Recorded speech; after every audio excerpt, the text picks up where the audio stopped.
Sky News has seen papers which show the UK Prime Minister Rishi Sunak had doubts the government's Rwanda scheme would help stop small boats crossing back when he was Chancellor.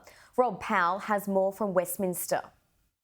In March 2 years ago, March 2022, while Boris Johnson was still Prime Minister, and the Downing Street papers seemed to paint a picture of something of a split between the then Prime Minister and the then Chancellor, Rishi Sunak, about the viability of the Rwanda scheme and whether it would work or not, and whether it would represent value for money. They essentially outline the view of what the Chancellor's position was, saying that he didn't believe that it would act as a deterrent, that small boat crossings would continue as well, and that there was also concern about the volumes of people being sent to Rwanda and the cost as well. I can read you out a couple of quotes from the documents. The first says, the Chancellor wants to pursue smaller volumes initially, 500 instead of 1,500 this year and 3,000 instead of 5,000 in years 2 or 3. That's the number of people going to Rwanda.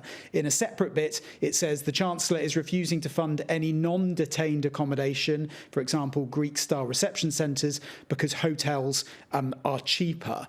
Now, the reason why I think this is relevant at the moment is that Rishi Sunak is preparing to bring back legislation that he says will solve some of the concerns the Supreme Court had about the Rwanda policy and allow flights to get off the ground. Now, there's a section of MPs within the Conservative Party that are concerned that that legislation doesn't go far enough. They want to see Rishi Sunak disregard some other parts of international law, and they are concerned about whether, in their view, he is willing to do what it takes to get it off the ground and to get it working. Revelations like this may only add to their concerns. In response to all of this, a current government source has said that Rishi Sunak, when he was Chancellor, funded the Rwanda scheme, that when he became Prime Minister, made it one of his top 10 priorities, and has overseen the first drop in small boat crossings so far this year. They are down on where they were last year, but still up on where they were the year before.